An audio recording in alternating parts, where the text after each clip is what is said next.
오늘도 예배 나오신 우리 성도님들 주님의 이름으로 환영합니다. 다 함께 묵도하심으로 주일 2부 예배 시작하도록 하겠습니다.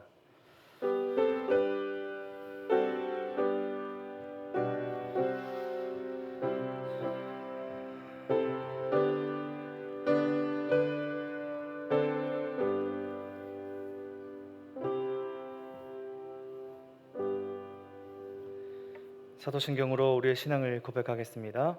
전능하사 천지를 만드신 하나님 아버지를 내가 믿사오며 그 외아들 우리 주 예수 그리스도를 믿사오니 이는 성령으로 잉태하사 동정녀 마리아에게 나시고 본디오 빌라도에게 고난을 받으사 십자가에 못 박혀 죽으시고 장사한 지 사흘 만에 죽은 자 가운데서 다시 살아나시며 하늘에 오르사 전능하신 하나님 우편에 앉아 계시다가 저리로서 산자와 죽은 자를 심판하러 오시리라. 성령을 믿사오며 거룩한 공예와 성도가 설교통하는 것과 죄를 사하여 주시는 것과 몸이 다시 사는 것과 영원히 사는 것을 믿사옵나이다. 아멘. 찬송가 585장 남겨 찬송 드리겠습니다.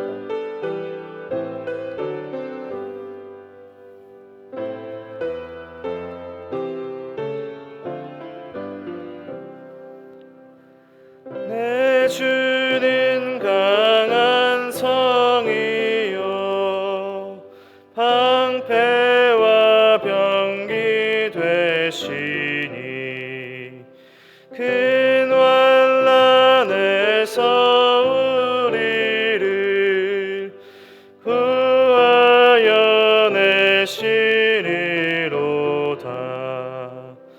옛 원수 마귀는 이때도 힘을 써 모략과 권세로 무기를 삼으니 천하에 누가 당하랴.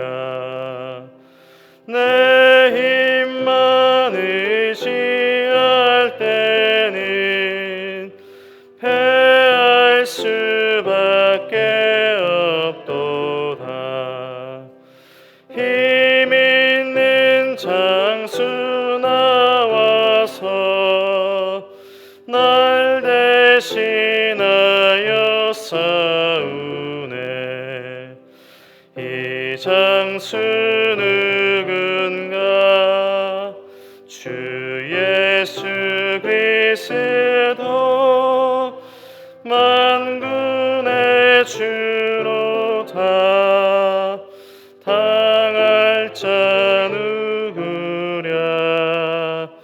반드시 이기리로다.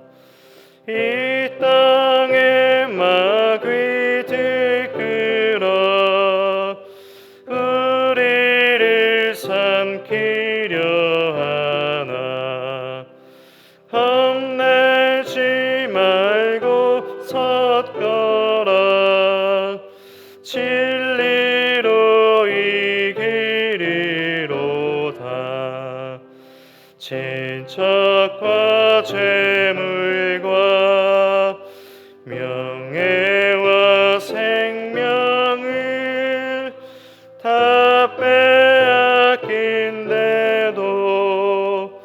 진리는 살아서 그 나라 영원하리라. 아멘. 예배를 위해서 최경정 집사님 기도해 주시겠습니다. 사랑과 은혜가 풍성하신 하나님, 주님을 찬양합니다. 우리가 아직 죄인 되었을 때 택하여 불러주시고 자녀를 삼아 영원한 생명 주심을 감사합니다. 오직 주님만을 사랑하고 주님과 동행하기 원합니다. 주님, 저희를 불쌍히 여기시고 용서해 주시옵소서.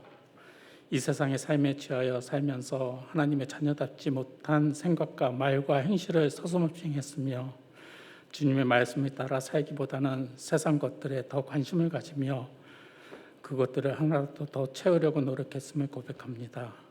이 시간 저희의 어두워진 눈을 밝혀주시사 신령한 것을 보게 하시고 마비된 양심을 고쳐주시사 깨끗하고 정결하게 하시며 진실치 못한 마음을 바로잡아 주시사 하나님 앞에서 정직하게 살게 하여 주옵소서. 저희가 죄의 유혹 앞에서 타협하지 말고 죄와 싸우게 하시고 말씀의 능력 안에서 승리하게 하여 주옵소서. 그리하여 시냇가에 심은 나무가 시절에 따라 가시를 맺으며 그 잎사귀가 마르지 아니한 같이 주님을 의지하는 저희들의 삶이 주님께서 채워주신 은혜로 만족하며 얻는 복된 삶이 되게 인도하여 주옵소서. 우리가 이웃들에게 사랑으로 대하지 못하였다면 용서하여 주시고 지극히 작은 자에게 무상으로 쓸 수 있는 사랑의 마음을 주소서. 화평한 삶을 통하여 주님의 자녀된 삶을 누리게 하옵소서. 부족한 우리에게 성숙함을 주셔서 영적 충만함을 누리게 하옵소서. 우리가 주님의 은혜를 힘입어 때를 얻든지 못 얻든지 주님의 말씀대로 살기 원하고 허락하신 영적인 안목으로 주님의 사역을 이루어가게 하옵소서. 하나님, 택하신 목사님께서 말씀을 선포하실 때 회복의 은혜가 있게 하여 주시고 모두가 말씀의 능력을 체험하며 말씀이 우리 안에서 영생하도록 솟아나는 샘물이 되게 하옵소서. 말씀이 우리 심령에서 새겨져서 우리 앞에 등이 되며 빛이 되어서 말씀을 쫓아 살아가는 저희 모두가 되게 하여 주옵소서. 예배의 모든 것을 주장해 주시기 원하오며 거룩하신 예수님의 이름으로 기도드리옵나이다. 아멘.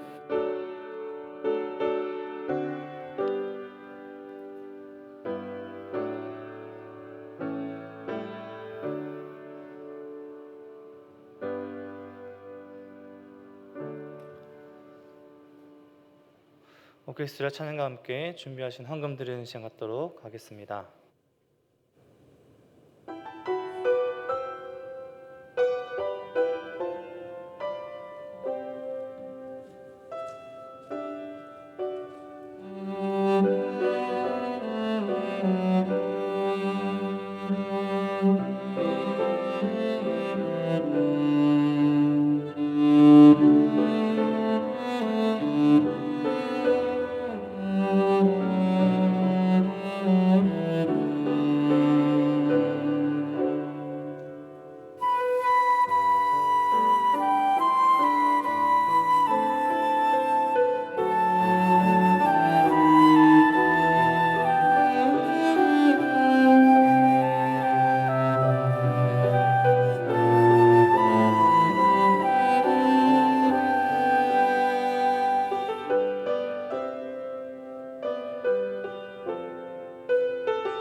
기도드리겠습니다. 주 음성 외에는 참 기쁨이 없음을 고백합니다. 하나님, 우리에게 사랑으로 말씀하여 주시는 하나님의 그 음성 따라가는 우리의 삶이 될 수 있도록 인도하여 주시고, 주 앞에 나아왔으니 우리 모두에게 하나님의 크신 복을 허락하여 주시옵소서. 이 시간 드리는 우리의 작은 정성과 마음이 하나님께 큰 향기로운 예물 되게 하시고, 드린 손길마다 하나님 크신 복을 내려 주시옵소서. 모든 것 감사드립니다. 우리 사랑하신 예수 그리스도의 이름으로 기도드립니다. 아멘. 교회 소식 전해드리도록 하겠습니다. 오늘 처음 나오신 우리 새가족분들 계시면 나가셔서, 예배 후 나가셔서 왼쪽으로 오시면 새가족실이 있습니다. 오시면 잘 안내드리도록 하겠습니다. 거리두기 연장에 따른 예배 안내입니다. 지금 10% 현장 10% 현장 예배로 드려지고 있습니다. 비전홀 55명까지 들어오실 수 있으시고요. 그 외에는 이제 쉐마을과 그레이스홀로 안내되십니다. 교회에서 발급해드리는 QR코드 꼭 확인해 주시고, 마스크 착용과 거리두기, 지금 녹색 자리에 앉아 계시는데 잘 앉아주시길 부탁드립니다. 순장 모임 오늘부터 다시 시작합니다. 오늘 오후 2시에 줌으로 모이는 순장 모임에 모든 순장님들 참여해 주시고, 아울러 다락 모임도 개학합니다. 우리 하반기에도 함께 모이기 힘쓰는 다락일 되길 간절히 기도합니다. 중보 기도 모임은 다음 주 교육자 리트릿 관계로 9월 10일부터 다시 시작하도록 하겠습니다. 양육 일산 단계 신청을 지금 받고 있습니다. 9월 7일부터 매주 화요일 시작하는 일정으로 시작하는데요. 후원자 수행회가 9월 5일 일정으로 준비되고 있습니다. 우리 마을과 다락에 아직 1단계, 3단계 하지 못하신 분들 이번 기회에 꼭 참여해 주시고, 이춘경 집사님께 문의해 주시길 부탁드립니다. 매일 성경 9월 시호로가 발간되었습니다. 정기구독 신청하신 우리 성도님들은 나가실 때 로비에 나가시면 성함과 마을 확인하셔서 찾아가시고, 매일 성경 묵상반 4기도 모집 중에 있습니다. 기본반은 마지막 강의인데요. 이제 매일 성경으로 처음 또 다시 시작하시는 묵상 시작하시는 분들 참여하실 수 있고, 9월 5일, 10일, 또 26일 3주 일정으로 준비되고 있습니다. 이재희 권사님께 문의해 주시고 사무실에 신청서를 제출해 주시면 감사하겠습니다. 운동교 초등 리모델링이 은혜 중에 잘 진행되었습니다. 기도와 후원 감사드리고, 믿음 안에 다음 세대가 세워지도록 지속적인 관심과 기도를 부탁드립니다. 추석을 맞아 제2권사회에서 한가를 판매합니다. 9월 3일까지 문자로 신청 가능하신데요. 김성희 권사님께 문의해 주시고 신청해 주실 부탁드립니다. 교인 동정입니다. 세빈마을 임윤희 집사님 모친상 당하셨습니다. 은혜마을 박근식 박민선 집사님, 제자마을 안정호 박수현 집사님 가정 이사하셨습니다. 오늘 주신 하나님 말씀 우리 함께 찾도록 하겠습니다. 오늘 주신 말씀은 고린도후서 10장 1절에서 18절까지 말씀입니다. 신약성경 고린도후서 10장 1절에서 18절까지 제가 봉독해 드리도록 하겠습니다. 너희를 대면하면 유순하고 떠나 있으면 너희에 대하여 담대한 나 바울은 이제 그리스도의 온유와 관용으로 친히 너희를 권하고, 또한 우리를 육신에 따라 행하는 자로 여기는 자들에 대하여 내가 담대히 대하는 것 같이 너희도 함께 있을 때에 나로 하여금 이 담대한 태도로 대하지 않게 하기를 구하노라. 우리가 육신으로 행하나 육신에 따라 싸우지 아니하노니 우리의 싸우는 무기는 육신에 속한 것이 아니요 오직 어떤 견고한 진도 무너뜨리는 하나님의 능력이라. 모든 이론을 무너뜨리며 하나님 아는 것을 대적하여 높아진 것을 다 무너뜨리고, 모든 생각을 사로잡아 그리스도에게 복종하게 하니 너희의 복종이 온전하게 될 때에 모든 복종하지 않는 것을 벌하려고 준비하는 중에 있노라. 너희는 외모만 본도다. 만일 사람이 자기가 그리스도에게 속한 줄 믿을진데 자기가 그리스도에게 속한 것 같이 우리도 그러한 줄을 자기 속으로 다시 생각할 것이라. 주께서 주신 권세는 너희를 무너뜨리려고 하신 것이 아니요 세우려고 하신 것이니 내가 이에 대하여 지나치게 자랑하여도 부끄럽지 아니하리라. 이는 내가 편지들로 너희를 놀라게 하려는 것 같이 생각하지 않게 함이라. 그들의 말이 그의 편지들은 무게가 있고 힘이 있으나 그가 몸으로 대할 때는 약하고 그 말도 시원하지 않다 하니, 이런 사람은 우리가 떠나 있을 때 편지들로 말하는 것과 함께 있을 때나 행하는 일이 같은 임일지 알지라. 우리는 자기를 칭찬하는 어떤 자와 더불어 감히 짝하며 비교할 수 없노라. 그러나 그들이 자기로서 자기를 헤아리고 자기로서 자기를 비교하니 지혜가 없도다. 그러나 우리는 분수 이상의 자랑을 하지 않고 오직 하나님이 우리에게 나누어 주신 그 범위의 한계를 따라하노니 곧 너희에게까지 이른 것이라. 우리가 너희에게 미치지 못할 자로서 스스로 지나쳐 나간 것이 아니요 그리스도의 복음으로 너희에게까지 이른 것이라.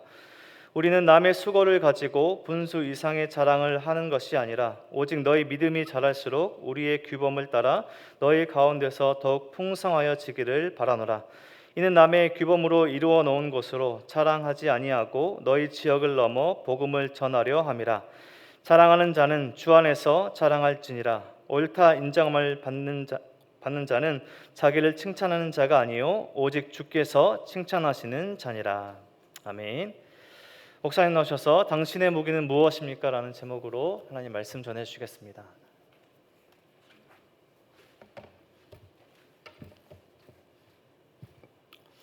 여러분 반갑습니다. 주님의 은혜와 또 여러분의 기도 가운데 안식일을 잘 마치고 돌아왔습니다. 제러드 다이아몬드라는 사람이 쓴 총균쇠라고 하는 책이 굉장히 유명합니다. 이 책에 보면 스페인 사람들이 오늘날 저 페루 지역에 해당하는 저 남미에 있는 잉카 제국을 공격하면서 벌였던 전투 장면이 소개되어 있습니다.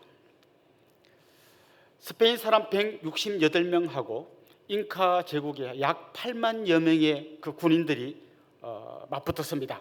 1532년 11월 16일 누가 이겼을까요? 168대 8만입니다. 당연히 그 수적인 몇만 비교해 본다면 당연히 잉카 제국의 승리였을 것 같지만 전투는 너무나 싱겁게 스페인의 승리로 끝났습니다. 스페인 사람들은 대포를 쏘고 또 총을 들고 다니고 말을 타고 다니고 날카로운 칼로 그 사람들의 막 팔을 자르고 목을 자르면서 휘젓고 다녔습니다. 반면에 잉카 제국 사람들의 무기는 뭐 한 몽둥이 수준에 불과한 거였어요. 어떤 사람들은 그 끝에 뭐 돌로 된 좀 날카로운 걸 달기도 했지만 스페인 사람들은 갑옷을 입고 투구를 쓰고 있었고 그 다음에 중무장을 하고 있었기 때문에 그들의 공격이 전혀 먹히질 않았습니다. 이 잉카 제국 사람들이 수천 명 사상자를 내는 동안에 스페인 사람들은 단 한 명도 죽지 않았어요. 대신에 그 말이라는 동물을 이 남미 사람들은 한 번도 본 적이 없었거든요. 그 큰 막 동물이 막 뛰어다니고 그 위에서 누가 막 칼을 휘두르고 동료의 팔이 막 날아갈 때 이 사람들이 혼비백산에서 도망가다가 자기들끼리 밟혀 죽고 막 깔려 죽고 그러면서 그냥 순식간에 전투가 끝났습니다. 황제를 사로잡으면서 이 전투가 끝난 거죠.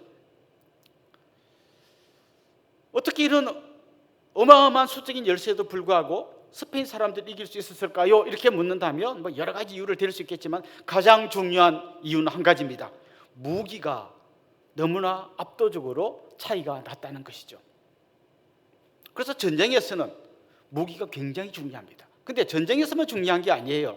사실 사람들은 이렇게 표현은 하지 않지만 저마다의 무기를 들고 이 험한 인생길에서 살아남으려고 싸우고 있다고 해도 과언이 아닐 것입니다. 어떤 사람들은 돈을 무기로 생각하고 살아갑니다. 어떤 사람들은 권력이 무기라고 생각하고 그 권력을 잡으려고 몸부림치고 있습니다.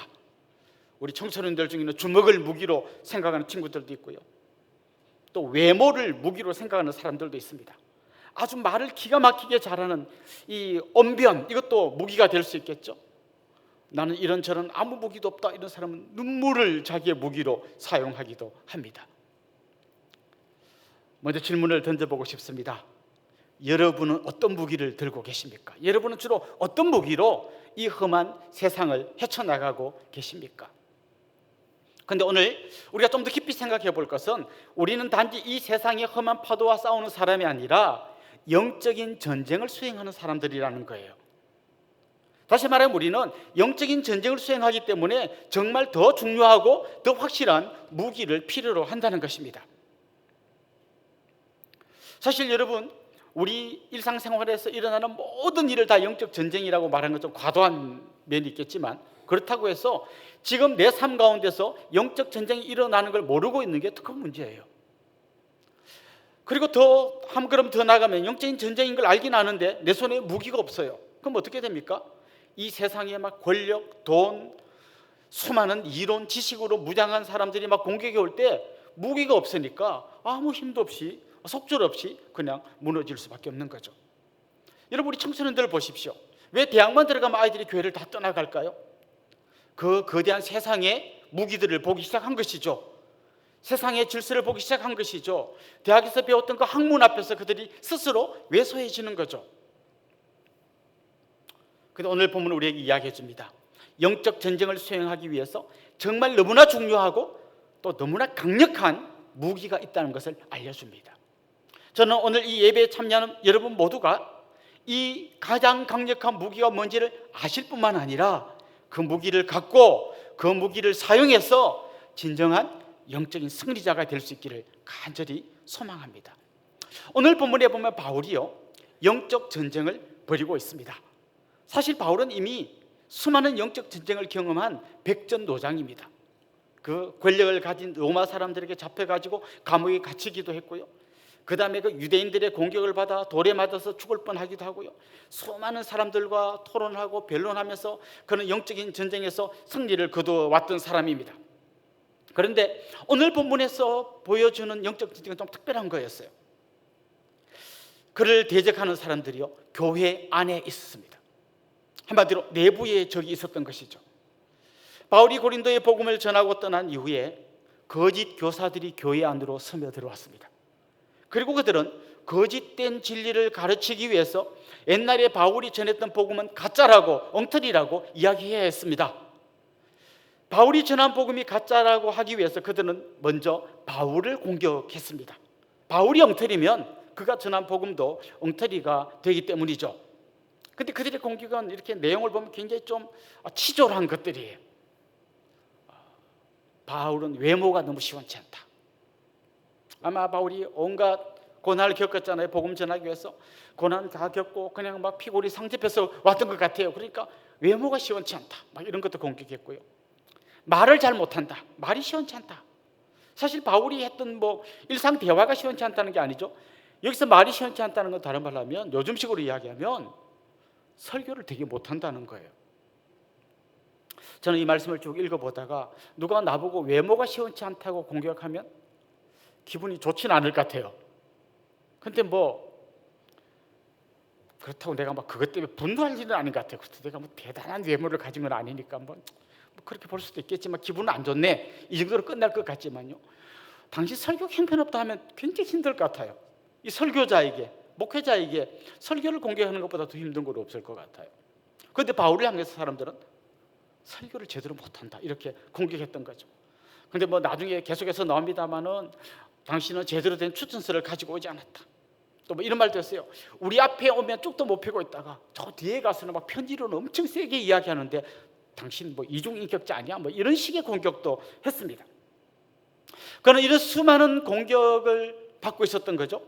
근데 제가 왜 이런 걸 영적 전쟁이라고 말하냐면요, 단지 지도자들 간의 기싸움이라고 말하지 않고 영적 전쟁이라고 말하는가 하면, 이건 단지 어떤 리더십의 주도권을 잡기 위한 싸움이 아니라 진리를 지키느냐 아니면 진리가 무너지느냐 하는 그야말로 영적인 싸움을 하고 있는 것이죠. 바울은 단지 자기 자신을 변호하려는 것이 아니라 자기가 전한 복음을 지키기 위해서 지금 변론을 하고 있는 것입니다. 그런 의미에서 영적인 전쟁인 것이죠.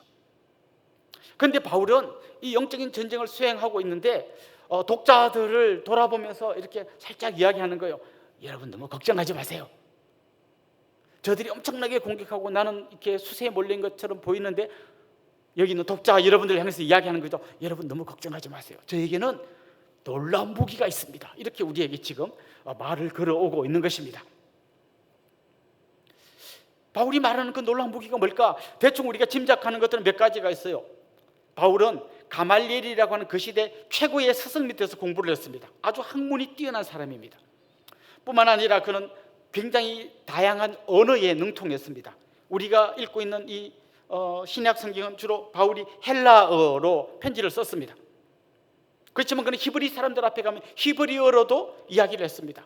그리고 보편적으로 그 당시 사람들이 사용했던 아람어도 잘 썼습니다. 여러 가지 언어를 구사할 수 있었습니다. 뿐만 아니라 그는 로마 시민권을 갖고 있었습니다.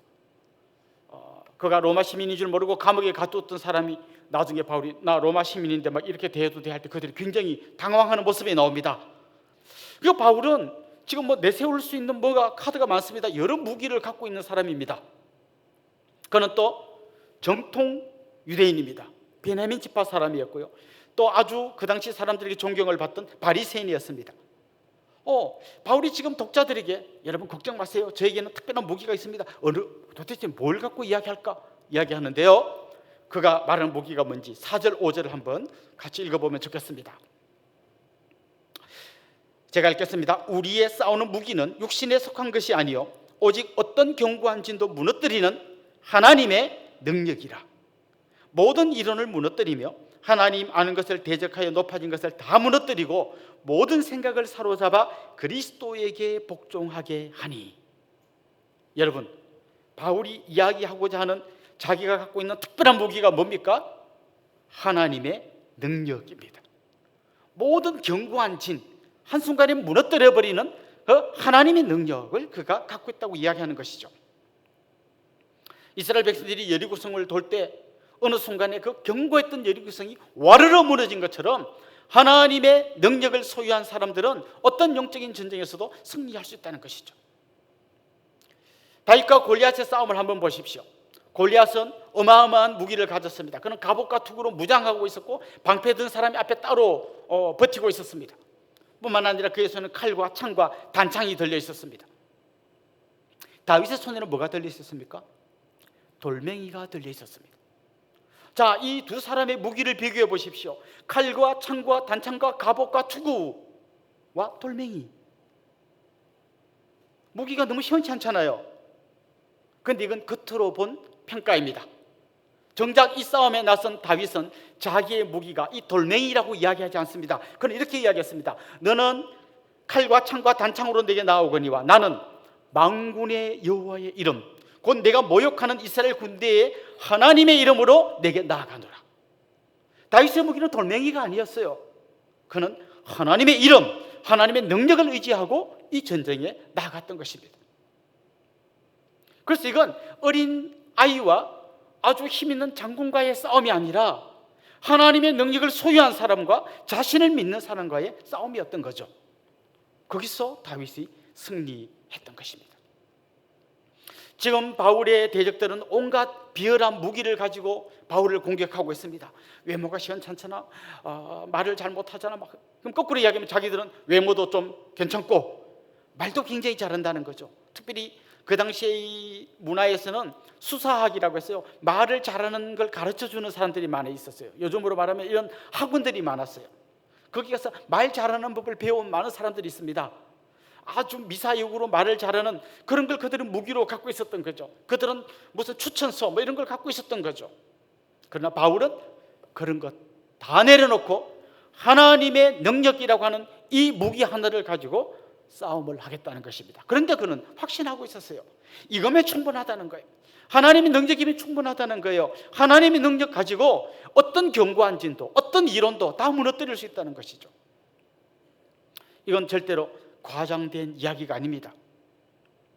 다니엘서에 보면 느부갓네살 왕, 그 당시에 세계를 쥐락펴락하고 있던 세계 최고의 권력을 가졌던 느부갓네살 왕이 꿈을 꾸었어요.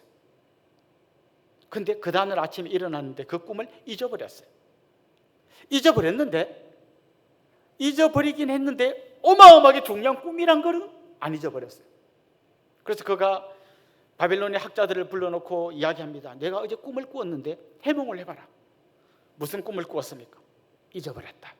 꿈이 뭔지도 니네가 알아맞히고 꿈의 해석도 니네가 해라. 그걸 어떻게 합니까? 아무도 못한다고 할 때 다니엘이 나서서 그 꿈이 뭔지를 알려주고 꿈의 뜻도 해몽해 주었습니다. 왕이시여 당신이 꿈을 꾸셨는데요, 엄청나게 큰 신상이 있는 걸 보셨습니다. 그런데 그 신상의 머리는 금으로 되어 있고, 그리고 가슴과 팔은 은으로 되어 있고, 배와 넓적다리는 노스로 되어 있고, 종아리는 철로 되어 있고, 그 발은 흙과 철이 뒤섞여 있는 그런 큰 신상이 있는 걸 보셨을 겁니다. 그런데 어디선가 돌 하나가 날아와서 이걸 딱 치니까 순식간에 그 큰 신상이 가루가 돼서 다 날아가 버리고 그 날아온 돌은 태산을 이루는 그런 꿈을 꾸셨습니다. 이게 무슨 뜻인지 해몽해 드리겠습니다.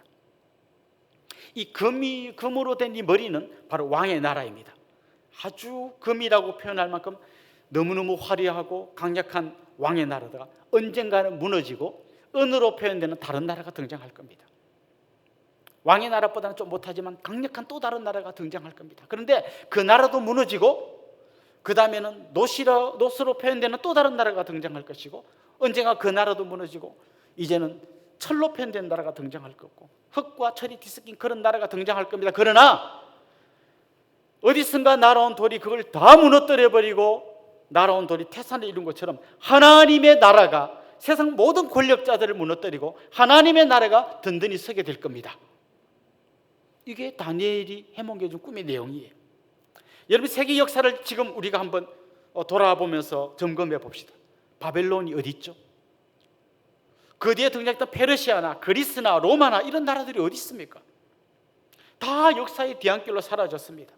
말 한마디로 수많은 사람의 생명을 쥐락펴락했던 그 독재자들이 다 어디 있습니까? 다 사라졌습니다. 반면에 저 갈릴리 시골에서 그냥 사람들이 알아주지도 않는 나사렛 촌놈이라고 손가락질 받던 그 예수 그리스도의 복음이 온 세상을 뒤덮어 버렸습니다. 그리고 그 누구도 예수 그리스도의 이 복음의 능력을 막을 자가 없습니다.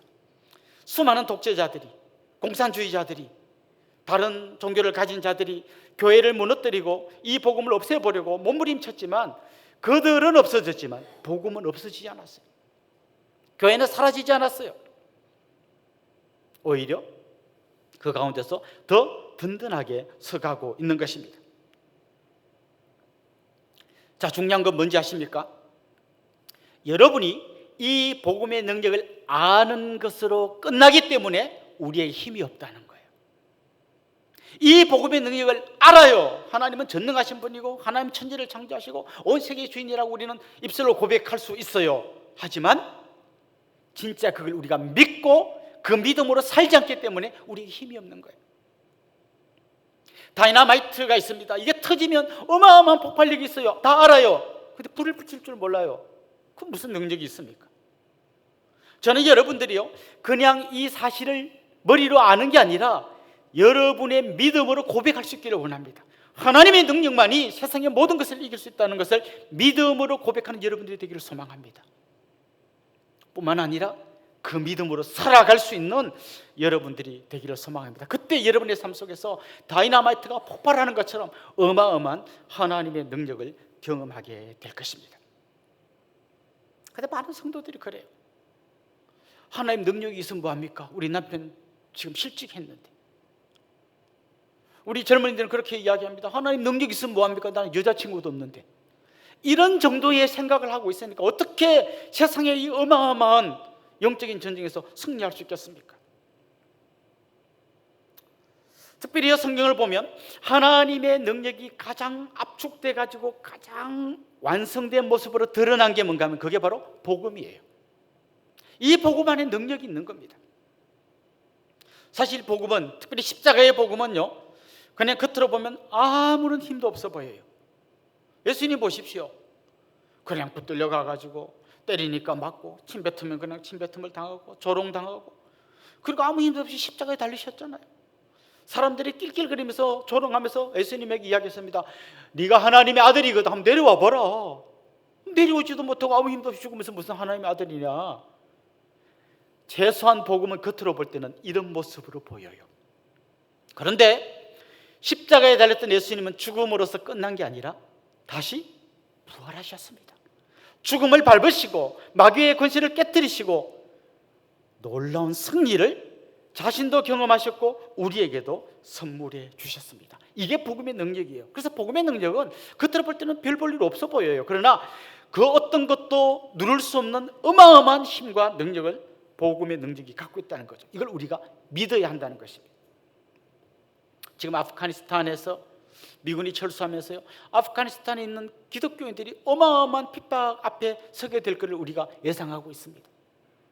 뿐만 아니라 저 북녘 땅에서 수많은 그리스도인들이 지하에서 숨죽이면서 신앙생활을 하고 있습니다. 그 권력자들 앞에서 총칼을 든 그들 앞에서 그리스도인들은 너무나 무기력하게 보여요. 하지만 그들을 때리고 가두고 심지어 죽일 수는 있어도 복음의 능력을 꺾을 수는 없어요. 언젠가 그 독재자들은 역사의 뒤안길로 사라지겠지만 주님의 교회는, 복음의 능력은 여전히 온 세상 가운데서 힘있게 퍼져가게 될 겁니다. 마침내 최후 승리를 안겨다 주는 것이 복음의 능력이라는 것이죠. 자, 이렇게 복음의 능력을 믿는 사람에게는 사실 여유가 있어요. 왜요? 지금 내 안에 강력한 무기를 갖고 있기 때문에 저들이 들고 있는 무기가 그렇게 대단해 보이질 않아요. 복음의 능력을 믿지 않으면요, 이런 거죠. 골리앗이 들고 있는 그 어마어마한 무기를 보고 이스라엘 군대가 도망간 것처럼 다 도망가는 거예요. 그러나 복음의 능력을 믿는 사람은 다윗처럼 손에 돌멩이밖에 없는 것처럼 보이지만 하나님이 나와 함께하고 있으니까 담대하게 나아갔던 것처럼 복음의 능력을 믿는 사람은 영적 전투에서 상대방이 갖고 있는 무기 때문에 흔들리지 않습니다. 저들이 온갖 치치조랑 공격을 할 때 거기에 맞서서 나도 막 같이 그들이 쓰는 무기를 쓰지 않습니다. 오늘 본문에 보면요, 바울은 그들이 자기를 공격하고 온갖 치사한 이야기를 막 늘어놓을 때 이렇게 이야기합니다. 1절 한번 보십시오. 너희를 대면하면 유순하고 떠나 있으면 너희에 대하여 담대한 나 바울은 이제 그리스도의 온유와 관용으로 친히 너희를 권하고, 온유와 관용으로 친히 너희를 권하고 이렇게 말합니다. 그 앞에 나오는요, 너희를 대면하면 유순하고 떠나 있으면 너희에 대하여 담대한 나 바울은, 이 말은 약간 그들의 말을 비꼬는 말이에요. 그들이 이렇게 공격했거든요. 바울은 우리 앞에 있으면 굉장히 유순하고 저 떠나가지고 편지 쓸 때는 굉장히 담대하게 쓰는데 우리 앞이면 쭉도 못 펴잖아. 뭐 이렇게 이야기할 때 바울은 이야기합니다. 내가 쭉도 못 펴는 게 아니라 내가 온유와 관용함으로 여러분에게 권면하는 겁니다. 그때도 내가 여러분이 무서워서 쭉도 못 쓴 게 아니라 복음의 능력을 믿는 사람으로서 온유와 관용으로 여러분을 대한 겁니다. 그리고 지금도 내가 편지를 쓰는데 온유와 관용으로 여러분에게 편지를 쓰고 있습니다. 물론 그렇다고 해서 진리를 그냥 무시하고 타협하지 않습니다. 진리가 진리됨을 드러내려고 하고 있습니다. 하지만 그들처럼 치졸한 방식으로 싸우지 않고 온유와 관용으로 하겠다는 거죠. 복음의 능력을 믿는 사람만이 복음적인 삶을 살 수 있습니다. 복음의 능력을 믿는 사람만이 복음적인 태도로 살아갈 수 있습니다. 그가 온유와 겸손으로, 온유와 관용으로 나아갈 수 있던 비결이 뭡니까? 복음의 능력을 믿었기 때문인 것이죠. 얼마 전에 한 유튜버가 어떤 고백을 하고 나 이제부터 유튜브 활동을 멈추겠습니다 라고 이야기를 했는데 뉴스에 나왔어요. 이렇게 그가 이야기하더라고요. 내가 괴물을 잡겠다고 이 유튜버가 되었는데 계속 괴물을 잡다 보니 어느 순간 내가 괴물이 된 걸 알았다. 그래서 나는 유튜브 활동을 중단하겠다. 이렇게 선언하는 걸 보았습니다. 여러분, 우리가 때로는 이 진리를 지키기 위해서, 영적인 싸움을 싸우기 위해서 막 싸우다 보면 저들과 같은 방식으로 싸우는 거예요. 그러다 보면 괴물을 잡으려고 하다가 내가 괴물이 되는 것처럼 진짜 우리의 복음의 핵심을 놓칠 때가 많이 있습니다. 복음의 능력을 믿는 사람이라면 복음적인 방식으로 나가야 하는 것이죠. 특별히 바로 이렇게 이야기합니다. 그들이 끊임없이 자신을 폄하하고 나쁜 사람이라고 말할 때 나는 너희들보다 더 나은 사람이라고 말하기보다는 그는 이렇게 이야기합니다. 나는 너희들과 비교해서 더 낫다는 걸 밝히기보다는 하나님께 인정받고 싶다. 여러분 혹시 부부싸움 해보셨습니까? 보통 이렇게 드라마 같은 걸 가만히 보십시오. 부부싸움 이런 거예요. 막 싸우다가 누가 잘했냐 잘못했냐 이걸로 싸웁니다. 싸우다 보면 어느 순간 알아요. 100% 잘하고 100% 잘못한 사람이 있는 게 아니라 7대3, 6대4 이 정도로 좀 더 잘하는 사람이 있고 좀 덜 잘하는 사람이 있는 거죠. 누가 더 잘했고 누가 덜 잘했냐 이거 막 싸웁니다. 서로를 비교하면서 당신이 나쁜 짓 했잖아. 너는 더 나빴잖아. 막 이러면서 막 그걸 싸우는 거죠. 그런데 오늘 이 본문의 말씀을 따라 우리가 영적인 싸움을 싸운다면 이런 거죠. 비교해서 내가 더 낫다는 걸 밝히는 게 아니라 나는 하나님께 인정받는 사람이 되겠다. 혹시 부부싸움을 할 일은 없겠지만 혹시 하신다면 생각해 보십시오. 막 싸우다가 내가 더 잘했는데 억울하다 생각하지 마시고 나 하나님께 인정받고 싶어. 하나님 앞에 딱 서게 되면요, 내가 9대1로 잘했다가도요, 하나님 앞에 서게 되면 내가 어마어마한 죄인인 걸 깨닫게 됩니다. 그래서 두 부부가, 믿음을 가진 두 부부가 싸우는 대신에 하나님께 인정받기 위해서 하나님 앞에 서면 자신의 부족함과 연약함을 깨닫게 되고, 결국 부부가 화해하게 되고, 이 부부를 갈라놓으려고 그렇게 공격하던 마귀는 자기의 무기를 버리고 쓸쓸하게 패배자가 되어 도망가게 될 것입니다. 바로 이겁니다. 우리는 결국 온유와 관용으로 하나님께 인정받기 위한 이런 모습으로 당당히 살아갈 수 있는 것입니다. 결국 바울이 복음의 능력을 믿을 뿐만 아니라 복음의 능력을 가지고 살아가는, 복음의 태도로 살아가는 이 삶을 통해서 마지막 그가 얻으려고 하는 게 뭘까요? 마지막 그가 원하는 최후 승리는 어떤 걸까요? 8절 한번 보십시오. 이렇게 이야기합니다. 주께서 주신 권세는 너희를 무너뜨리려고 하신 것이 아니요 세우려고 하신 것이니 내가 이에 대하여 지나치게 자랑하여도 부끄럽지 아니하리라. 그는 지금 이런 영적인 전쟁을 통하여 주님의 몸된 교회를 세우려고 하는 겁니다. 사실 요즘 이렇게 교회들 안에 분쟁이 생긴 이야기를 보면요, 싸우다가 승자도 없고 패자도 없습니다. 다 패자가 돼가지고 교회가 완전히 무너지고 교인들은 다 떠나가고 지역사회에서 손가락질 받고 완전히 무너져 내리는 경우를 많이 봅니다. 저는 우리가 기도할 때 좀 그런 기도를 했으면 좋겠어요.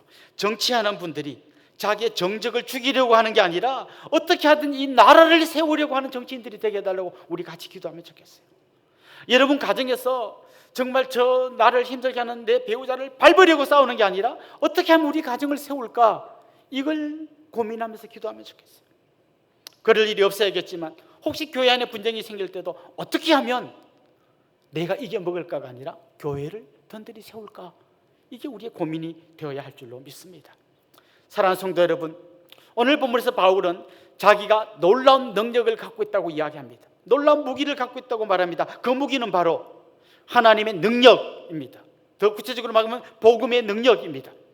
그런 놀라운 무기를 갖고 있기 때문에 그는 다른 사람들이 쓰는 치졸한 무기를 쓸 필요가 없이 온유와 관용으로 하나님께 인정받기 위해서 그렇게 살아갈 수 있다고 고백합니다. 그리고 마침내 그의 이런 태도가 도달하려고 하는 최종적인 목표는 교회를 든든히 세우는 것이다 라고 고백하고 있습니다. 사랑하는 성도 여러분의 삶 가운데 이 놀라운 무기가 사용되기를 소망합니다. 이 복음의 능력이 여러분의 삶을 완전히 새롭게 하는 그런 귀하고 복된 역사가 있기를 원하고, 그로 인해서 여러분이 놀라운 진정한 승리자가 될 수 있기를 주님의 이름으로 축원합니다. 우리 한번 같이 찬양하고 기도하면 좋겠습니다. 전능하신 나의 주 하나님은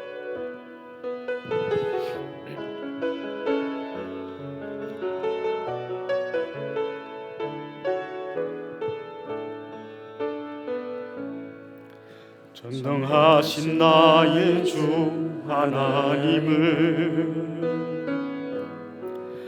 능치 못하실 일 전혀 없네. 우리의 모든 간구도 우리의 모든 생각도 우리의 모든 꿈과 모든 소망도 신실하신 나의 주 하나님을 우리의 모든 괴로움 바꿀 수 있네. 불가능한 일 행하시고 죽은 자를 일으키시니 그를 이길 자 아무도 없네. 주의 말씀 의지하여 깊은 곳에 그물 던져 오늘 그가 놀라운 일을 이루시는 것 보라. 주의 말씀 의지하여 믿음으로 그물 던져 믿는 자에게 능치 못함 없네. 주의 말씀 의지하여 주의 말씀 의지하여 깊은 곳에 그물 던져 오늘 그가 놀라운 일을 이루 하시는 것 보라. 주의 말씀 의지하여 믿음으로 금을 던져 믿는 자에게 능치 못함 없네. 믿는 자에게 능치 못함 없네. 우리 말씀을 생각하면서 같이 한번 기도하면 좋겠습니다. 주님, 십자가의 복음이라고 하는 최고의 무기를 가지고도 제대로 쓸 줄 모르는 우리의 믿음 없음을 불쌍히 여겨 주십시오. 우리 한번 이렇게 하나님 앞에 나아가면 좋겠습니다. 세상의 권력과 돈, 그들의 이론 앞에서 흔들리는 대신에 십자가 복음의 능력을 믿고 의지하는 저희들 되게 해주십시오. 그래서 가장 온유하고 관대하지만 진리를 지켜내는 저희들의 삶이 되게 해주십시오. 그래서 마침내 교회를 든든히 세울 수 있는 믿음의 사람들이 되게 해주십시오. 우리 이런 제목으로 같이 한번 합심해서 통성으로 기도하겠습니다. 하나님 아버지, 너무나 연약한 우리의 모습을 주님 앞에 고백합니다. 십자가 복음의 능력, 가장 강력한 무기, 어떤 견고한 진도 파할 수 있고 어떤 이론도 그 앞에 무릎 꿇게 만드는 이 복음의 능력을 갖고 있으면서도 제대로 사용하지도 못하고 다이나마이트를 들고도 불을 붙일 줄 모르는 무능한 그리스도인들이 되어 있는 저희들을 용서하여 주옵소서. 우리의 믿음 없음을 불쌍히 여겨 주시옵시고 이 복음만이, 이 십자가의 능력만이 세상의 모든 이론과 세상의 모든 권세들을 이길 수 있는 능력임을 믿음으로 고백하며 나아가게 하여 주옵소서.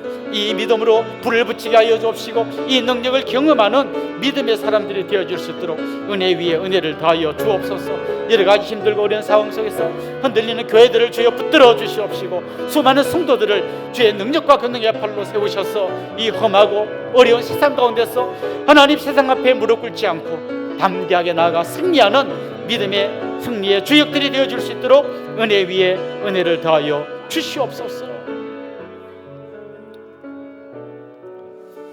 이 시간 한 번 더 기도할 때는요, 아프가니스탄을 위해서 기도하면 좋겠어요. 지금 탈레반이 집권하면서 여성과 어린이들의 큰 피해가 예상됩니다. 무엇보다 그리스도인들이 위기에 처해 있습니다. 하나님께서 복음의 능력으로, 하나님의 능력으로 이들이 진정한 승리자가 될 수 있도록 붙들어 주십시오. 기도하면 좋겠고요. 또 한 가지 기도할 일은 우리 교회에서 후원하고 있는 필리핀의 김광식 선교사님이 지금 코로나 굉장히 중증 상태에 있습니다. 거의 호흡기를 달고 힘들게 지금 치료받고 있는 가운데 있습니다. 김광식 선교사님, 필리핀 선교사님 위해서 같이 기도해 주시면 좋겠습니다. 우리 한 번 더 기도하도록 하겠습니다. 하나님 아버지, 저 아프가니스탄에 너무나 힘들고 어려운 상황들이 펼쳐지고 있습니다. 탈레반들이 하나님 수많은 사람들을 억압하고 핍박하고 있습니다. 특별히 수많은 여성과 어린이들이 고통을 겪고 있고 특별히 하나님 그리스도인들이 어마어마한 위기 앞에 지금 떨고 있습니다. 주님, 저들을 찾아가 주셔서 위로하여 주시고 능력과 권능의 팔로 붙들어 주옵소서.